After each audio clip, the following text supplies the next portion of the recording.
बिस्मिल्लाहिर्रहमानिर्रहीम। अस्सलाम वालेकुम स्टूडेंट्स। आज जो टॉपिक हम डिस्कस कर रहे हैं वो है अल्काइंस।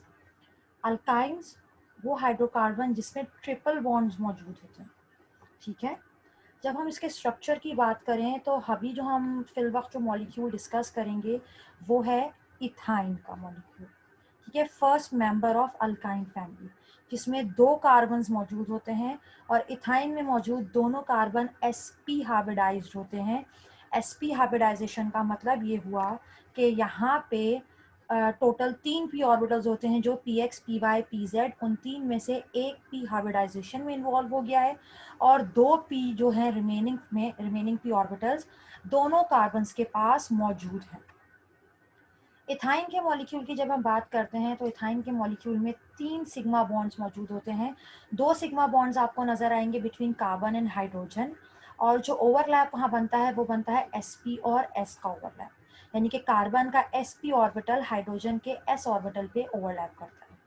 और एक सिग्मा बॉन्ड हमें मिलता है बिटवीन कार्बन एंड कार्बन, और वो ओवरलैप कौन सा, sp और sp का, क्योंकि दोनों ही कार्बन हमारे पास जो होते हैं इसमें sp हाइब्रिडाइज्ड होते हैं। ये आपका जो आपके पास ये पीच कलर से येलोइश ऑरेंज शेड में है, ये आपके कार्बन के sp हाइब्रिडाइज ऑर्बिटल्स हैं जो कि सिग्मा बॉन्ड फॉर्मेशन में पार्टिसिपेट कर रहे हैं।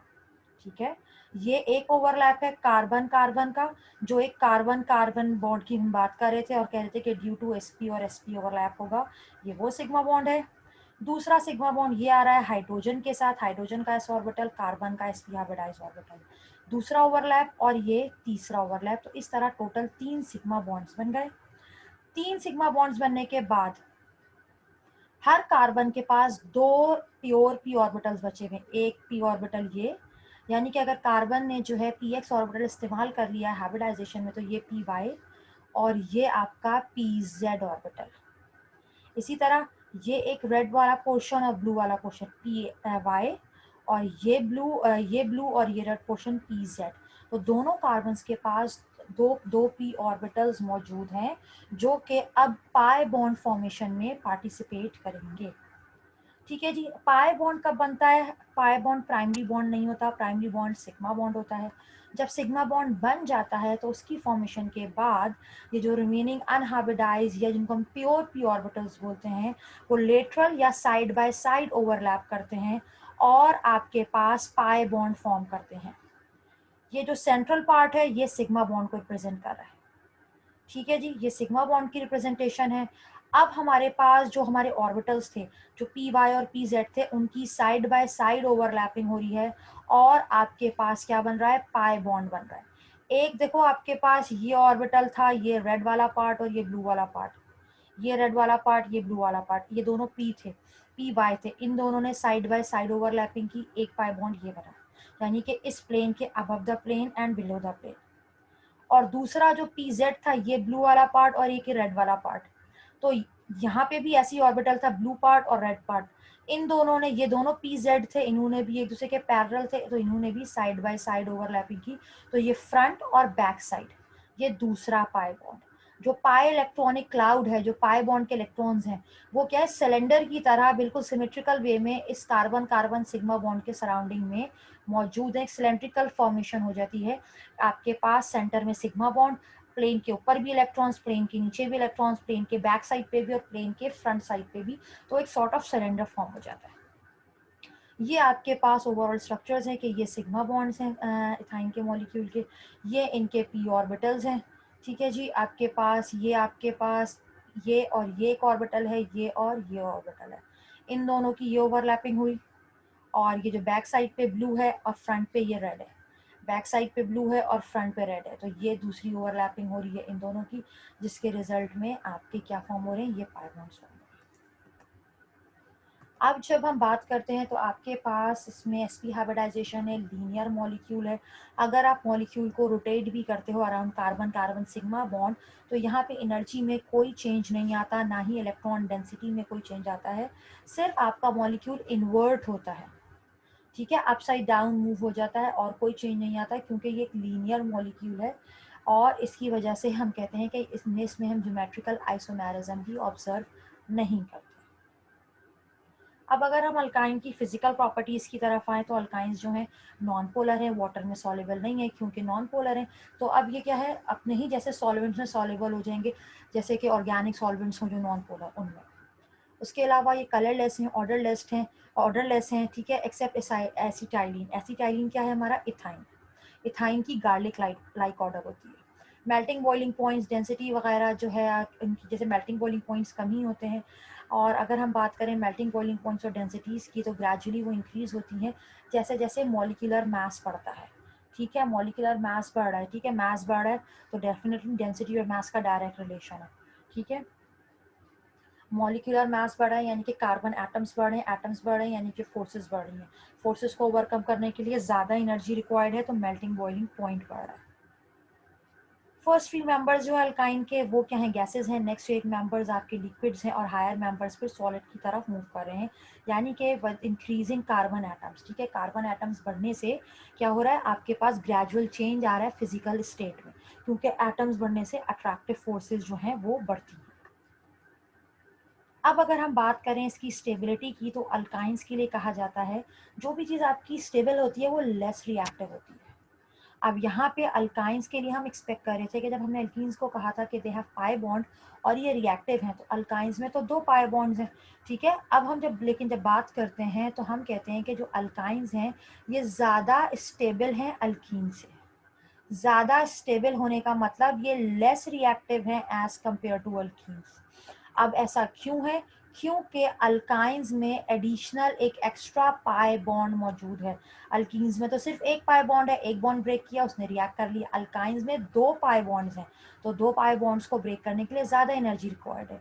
और दूसरी बात यह कि जब आपके पास एटम्स के बीच में बॉन्ड बनता है तो एटम्स एक दूसरे के क्लोज हो जाते हैं। डबल सिंगल बॉन्ड बना, एटम्स करीब आए, डबल बना, एटम्स और करीब आए, ट्रिपल बना, एटम्स और करीब आए।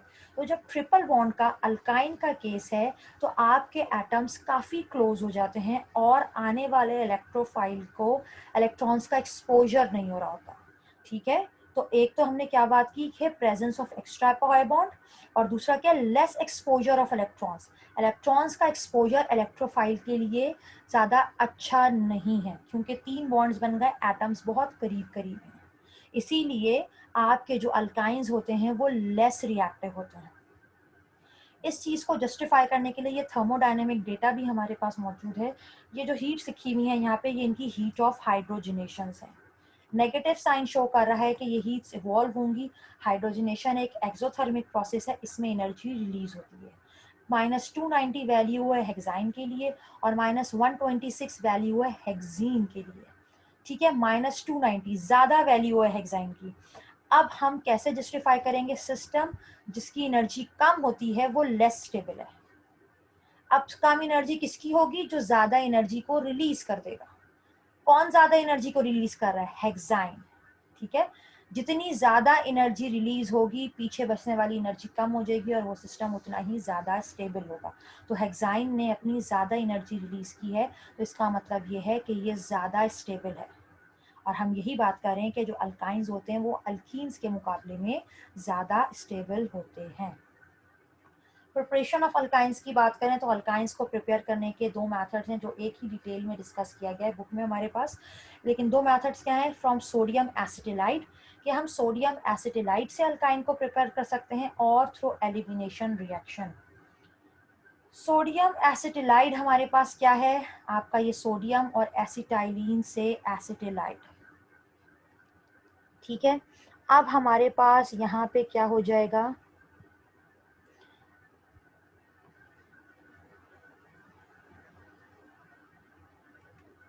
यहाँ ट्रिपल बॉन्ड्स मौजूद हैं इस तरीके से। कार्बन कार्बन में ट्रिपल बॉन्ड मौजूद है आपके पास, और हमारे पास जो है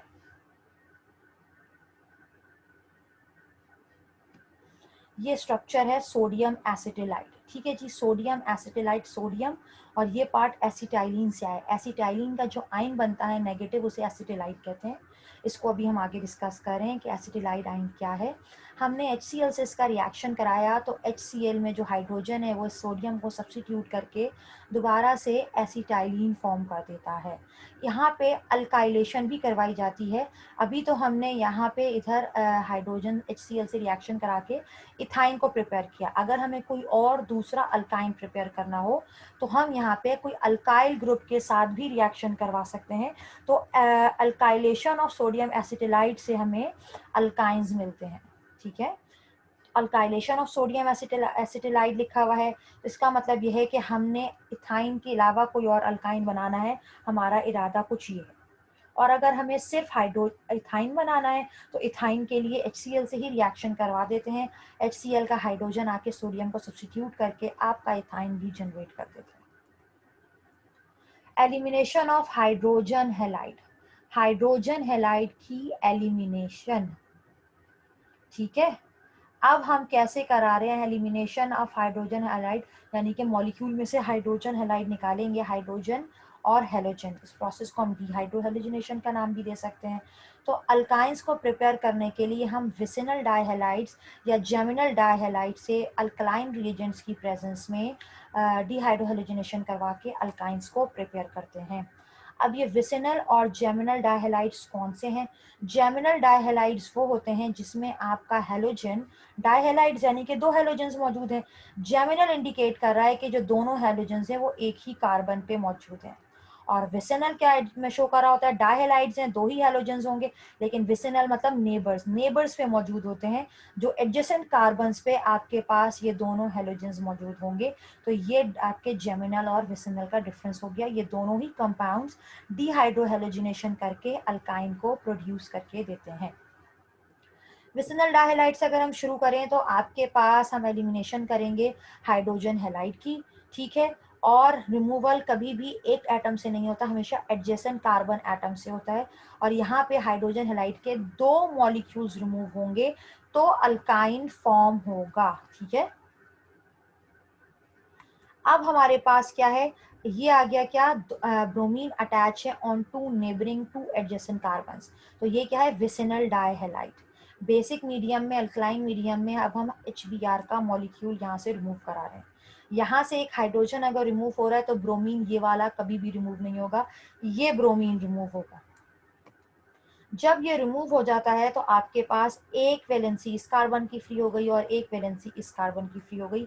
वैलेंसीज पूरी करने के लिए ये दोनों कार्बन्स ने आपस में डबल बॉन्ड बना लिया। इस वक्त ये जो प्रोडक्ट बन रहा है इसको कहते हैं विनाइल ब्रोमाइड। ठीक है, ये विनाइल ब्रोमाइड के मॉलिक्यूल में से एक और HBr का मॉलिक्यूल निकलेगा। अब ये H निकल रहा है और ये Br निकलेगा। इसके निकलते ही क्या हो जाएगा आपके पास, अगेन जिस तरह पहले हम इधर बात कर रहे होते हैं वैलेंसीज फ्री होती हैं, तो अब आपके पास क्या हो जाएगा, जब H और Br यहाँ से रिमूव हो गया तो ये दो वैलेंसीज फ्री हुई और आपके दोनों कार्बन्स ने क्या किया, वैलेंसीज कंप्लीट करने के लिए एक और बॉन्ड बना लिया। एक HBr का मॉलिक्यूल निकला, फिर दूसरा HBr का मॉलिक्यूल निकला और फाइनली फिर हमें क्या मिल गया, अल्काइन। ये एक एग्जाम्पल है कि आपके पास CH2Br है, एक बार HBr निकला तो विसिनल ब्रोमाइड मिल, आपके पास विनाइल ब्रोमाइड आपको मिला, सॉरी ये विनाइल ब्रोमाइड मिल गया। उसके बाद अगला मॉलिक्यूल निकला तो आपको अल्काइन मिल गया। फॉर एग्जाम्पल है आपके पास, इसमें भी आपके पास क्या है, पोटेशियम हाइड्रोक्साइड यूज़ करें, टेम्परेचर है अल्कोहलिक का पोटेशियम हाइड्रोक्साइड यूज़ करें तो यहाँ पे H और Br निकलेगा, एक बार तो डबल बॉन्ड बनेगा, अगली बार ये H और Br निकल जाएगा तो फिर कार्बन कार्बन में ट्रिपल बॉन्ड फॉर्म हो जाएगा। एक और एग्जाम्पल मौजूद है जिसमें NaNH2 सोड, आपका ये सोडा अमाइड है जिसके साथ रिएक्शन हो रहा है। ये रिएक्शन भी आपके पास अल्काइन फॉर्मेशन को सपोर्ट कर रहा है, क्योंकि बेसिक मीडियम में काम करना है तो ये भी बेसिक नेचर रखता है। ये एक जगह से H और Br को रिमूव करेगा, फिर यहाँ से आपका H और Br रिमूव हो रहा है और फिर उसके रिजल्ट में आपका अल्काइन बनता है। अब क्वेश्चन यहाँ ये आता है कि यहाँ पे हाइड्रोजन कहाँ गया। एक्चुअली यहाँ पे हाइड्रोजन मौजूद था लेकिन इस सोडियम ने आके इसको क्या किया है, सब्स्टिट्यूट किया है। ठीक है, आपके पास जब यहाँ से हाइड्रोजन और Br निकलते हैं तो यहाँ पे CH ही होता है, ये अल्काइन ही बनता है, लेकिन ये बेस की मौजूदगी में बेस ने क्या किया है, यहाँ से हाइड्रोजन को रिमूव करा के खुद उसकी जगह ले ली है। सही। अब है फ्रॉम जेमिनल डाइहैलाइड। जेमिनल डाइहैलाइड्स क्या थे, जिसमें आपके पास एक ही कार्बन पे क्या थी, 2 अटैचमेंट थी। सेम ट्रीटमेंट जैसे हमने बात की थी स्ट्रॉन्ग बेस की प्रेजेंस में, ये आपका सोडामाइड और अमोनिया की प्रेजेंस में क्या होगा, अब एक बार आपका ये H और एक ये Br निकला, ठीक है, एट अ टाइम कभी भी एक एटम से दोनों रिमूवल नहीं होते, तो फिर आपके पास क्या हो गया, एक वैलेंसी इधर फ्री हो गई, एक वैलेंसी ये फ्री हो गई। अब क्या करेंगे, ये आपस में मिलके डबल बॉन्ड बना लेंगे। अब फर्दर दोबारा आपके पास एक H और एक Br रिमूव होगा, और उसके बाद जब वैलेंसीज फ्री होंगी तो आपस में मिलकर आपके पास ऐसे ट्रिपल बॉन्ड फॉर्म कर लेंगे और आपका अल्काइन बन गया। ठीक है, तो ये है आपके पास क्या, आपके अल्काइंस का जनरल इंट्रोडक्शन, और फिर आपके पास कि आप उसको कैसे प्रिपेयर करते हो, कैसे हम उनको प्रिपेयर कर सकते हैं।